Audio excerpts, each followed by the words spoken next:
मौका मिल जाए? भोजपुरी वालों से तो मुझे घिन आती है। अच्छा। हाँ, मैं सच बता रहा हूँ। भोजपुरी कलाकार, भोजपुरी इंडस्ट्री और भोजपुरी एक्ट्रेस, घिन समझता है वो आती है। भोजपुरी में बहुत सारे लोगों का इंटरव्यू किया है, पर अंदर से मैं कोई खुश नहीं रहता हूँ इन लोगों पे। कहाँ भी इन लोगों का इतना घटिया लेवल पे है, या अभी भी ये लोग पता है कहाँ अटके हैं? लड़कियों के शरीर पे अटके हैं ये लोग अभी भी। अगर मेरे बारे में किसी ने ये सोच के रखा है कि बंदा सिर्फ इतना कर सकता है, आप इमेजिन नहीं कर सकते मैं कितना कर सकता हूँ और क्या कर सकता हूँ। मतलब कोई नहीं सोच सकता। अभी भी ये अटके हैं कि इनके बदन में झूड़ी कैसा दिख रहा है, कमर कैसा है और गाल कैसा है। एक बहुत गंदी एक फिल्म आई थी, घटिया फिल्म आई थी सनी लियोनी की, हिंदी की मैं बात कर रहा हूँ, एक पहनी लीला। लेकिन उन फिल्मों में की कहानियां थी। अभी भी देवर भाभी में अटके हैं, अभी भी ये देवर भाभी में अटके हैं। बॉलीवुड में क्या होता है कि वहाँ हीरो हीरोइन के लिए गाना गाता है, हीरोइन पे तो इसलिए घिन आती है तो वो जाके कहीं पे चौका बर्तन कर लो, उससे कमा लो पैसा। अगर एक लड़की अपना पीछे से कमर दिखा रही है ना, उसमें भी आर्ट झलकता है, और एक और लड़की है जो कमर दिखा रही है, वो लगता है बुला रही है आ जाओ। तो भोजपुरी वो है। पत्रकारिता करते करते अचानक से एक फोटो आप डालते हैं सोशल मीडिया पे, यहाँ कटा हुआ है, यहाँ से लोगों में भ्रम पैदा हो जाता है कि लग रहा है कि पत्रकारिता का जो है इनको मजा है जो मिल गया। कुछ लोगों ने यहाँ तक सोचा कि लग रहा है इनकी पिटाई उटाई हुई है किसी मुद्दे पे, और हम लगता है कुछ लोगों ने, मैंने जाके कमेंट पर आता था, कुछ अलग अलग तरीके से बात कर रहे थे। तो क्या वो फोटो डालना और उसका डिस्क्रिप्शन पूरा नहीं लिखना है, क्या ये एक सोची समझी साजिश थी कि लोगों को थोड़ा भ्रम में डाला जाए? हाँ बिल्कुल वही थी। तो उसके बाद फिर ये कैसे फिर वीडियोस वगैरह फिर एक्टिंग में आ गए? बहुत सारे पत्रकार हैं जिनको दर्द हुआ होगा, चोट लगा होगा कि भाई ये क्या पत्रकारिता के नाम पे मजाक चल रहा है।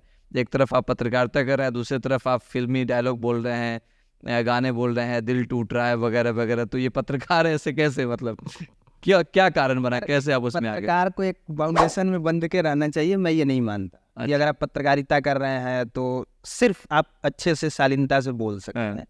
हर चीज़ किया जा सकता है भाई, हम लड़के हैं, मेरी उम्र कम है, शादी वादी नहीं हुई है, प्यार भी हो सकता है, दिल भी टूट सकता है, कुछ और करने का भी मन कर सकता है। तो हम अजमाएंगे ना अपने आप को हर चीज़ में। ऐसा थोड़ी है कि हम अगर माइक उठा लिया तो मैं इसके अलावा कुछ नहीं करूँगा। मैं भी बहुत कुछ कर सकता हूँ भाई। अगर मेरे बारे में किसी ने ये सोच के रखा है कि बंदा सिर्फ इतना कर सकता है, आप इमेजिन नहीं कर सकते मैं कितना कर सकता हूँ और क्या कर सकता हूँ।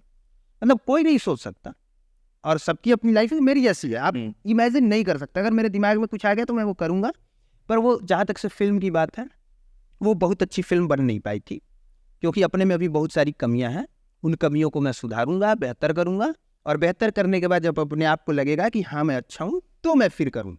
तो कहीं ऐसा तो नहीं कि मतलब आप एज ए पत्रकार होते हुए भोजपुरी इंडस्ट्री के जो एक्टर हैं उनकी भी आप न्यूज़ करने लगे, धीरे धीरे आपको उसके अंदर की कमियां पता चल गई, तो आपको लगा कि अच्छा मौका है, यहाँ से एंट्री करते हैं और आगे जा करके, क्योंकि अब इन लोगों के दिन समाप्त हो रहा है, तो कहीं मेरा मौका मिल जाए, मुझे मौका मिल जाए। भोजपुरी वालों से तो मुझे घिन आती है। अच्छा। हाँ, मैं सच बता रहा हूँ।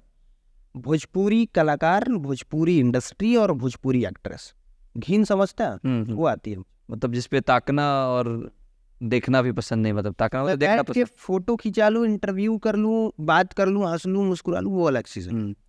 ये इतना घिनास्टिक जगह है, इतना फूहड़ जगह है कि देखने लायक नहीं है। आप तारीफ कर सकते हैं, मैंने खुद खेसारी लाल यादव का, मतलब भोजपुरी में बहुत सारे लोगों का इंटरव्यू किया है, पर अंदर से मैं कोई खुश नहीं रहता हूँ इन लोगों पे। कहाँ भी इन लोगों का इतना घटिया लेवल पे है, या अभी भी ये लोग पता है कहाँ अटके हैं? लड़कियों के शरीर पे अटके हैं ये लोग अभी भी। स्क्रिप्ट से कोई लेना देना नहीं। अरे स्क्रिप्ट छोड़िए भाई, सब छोड़ दीजिए वो सब बात। अभी भी ये अटके हैं कि इनके बदन में झूड़ी कैसा दिख रहा है, कमर कैसा है और गाल कैसा है। अभी ये लोग उस जगह पे अटके, उसी को यूएसपी समझ रहे हैं। अब क्या इन लोगों से उम्मीद किया जाए और क्या सोचा जाए? एक बहुत गंदी एक फिल्म आई थी बॉलीवुड में, बहुत सारी फिल्में आई हैं, हेट स्टोरी 1 2 3 4, जिस 1 2 3 जिस्म का भी 2-3 सीरीज है। एक और घटिया फिल्म आई थी सनी लियोनी की, हिंदी की मैं बात कर रहा हूँ, एक पहनी लीला। लेकिन उन फिल्मों में की कहानियां थी, किसी स्टोरी के बेस पे वो चीजें प्रदर्शित की गई थी। हाँ, साले क्या करते हैं, अभी भी देवर भाभी में अटके हैं, अभी भी ये देवर भाभी में अटके हैं। बॉलीवुड में क्या होता है कि वहां हीरो हीरोइन के लिए गाना गाता है, वहाँ हीरो भाभी के लिए नहीं गाना गाता है, ये यहाँ पे ये अभी भी भाभी के लिए गाना गा रहे हैं, कभी किसी दिन बड़की मामी के लिए ये लोग गाना गा देंगे और गाएंगे ही। गा भी रहे हैं ना, मौसी के ऊपर भी तो गाना चल रहा है ना। हाँ, मौसी तो भतीजवा जिंदाबाद है, ऐसे करके गाने हैं। हाँ हाँ। तो अब हम क्या बोले, तो इसलिए हम बोले घिन आती है, और हीरोइन पे तो इसलिए घिन आती है, तुम जाके कहीं पे चौका बर्तन कर लो, उससे कमा लो पैसे, ये करके पैसा मत कमाओ, क्योंकि तुम यहाँ क्या कर रही हो ये देखो।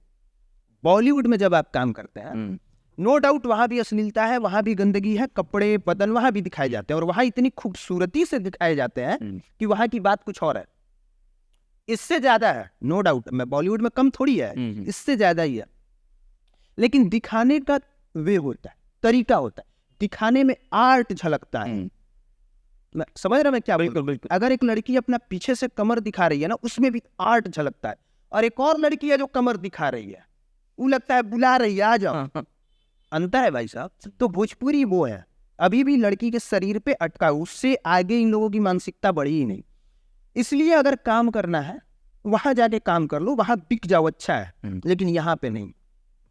तो इसलिए आपका इधर से कोई मोह नहीं है? कोई मोह नहीं है, मैं सोच भी नहीं सकता, और करूंगा भी तो अगर करना भी होगा, मुझे बहुत अच्छा खासा मौका मिलेगा, तो मैं इन लोगों के साथ नहीं करूंगा, ये गारंटी, ये मैं लिख के दे सकता हूँ। तो मतलब उनके साथ न्यूज बनाना ठीक लगता है, लेकिन न्यूज तो मैं यहाँ उसामा बिन लादेन बैठे रहेंगे तो मैं तो उनका भी इंटरव्यू करूंगा, अजमल कसाब होंगे मैं उनका भी करूंगा, सनी लियोनी, उर्फी जावेद होंगे तो मैं उनका भी करूंगा, ये मेरा प्रोफेशन है। मुझे उससे कोई फर्क नहीं पड़ता कि सामने वाला कौन है क्या है, ऑडियंस उसको देखती है, मेरा काम है न्यूज देना, मैं अपने सवाल पूछूंगा और वो जनता तक पहुंचाऊंगा, चाहे वो घटिया हो, अच्छा हो, बुरा, मुझे कोई फर्क नहीं पड़ता। लेकिन जब बात आएगी सिर्फ काम करने की, मैं नहीं करूंगा। तो न्यूज का एक अलग जगह है, एक अलग जोन है। और एक और मैं बता रहा हूँ, अभी तक से मैंने किसी हीरोइन का इंटरव्यू नहीं किया है। अच्छा। और अगर किसी दिन मौका मिले किसी बड़ी एक्ट्रेस का इंटरव्यू करने का ना, उस दिन बिहार देखेगा उस दिन बिहार, अगर मौका मिले तो। इतनी फुहरता के बाद भी आपको लगता है कि इसमें भी कोई बड़ी हीरोइन है? देखिए, अगर जनता आपको ज्यादा फॉलो करती है तो आप बड़े हैं, ठीक है, इसमें मैं नजरअंदाज नहीं कर सकता, चाहे आप कितना भी फुहड़ कुछ भी कर लें। अगर आपको, मैं कितना अच्छा हूँ, मैं खड़ा हो जाऊं तो थोड़े 10 लोग देखने आएंगे, आपको देखने 10,000 आ रहे हैं, तो आप मुझसे बड़े हैं, इसमें कोई डाउट नहीं है, और इसमें कोई कंपटीशन नहीं है। तो अगर कोई बड़ी एक्ट्रेस को इंटरव्यू करूंगा तो समझ में आएगा लोगों को इंटरव्यू होता कैसे है, ये भी सवाल पूछा जा सकता है।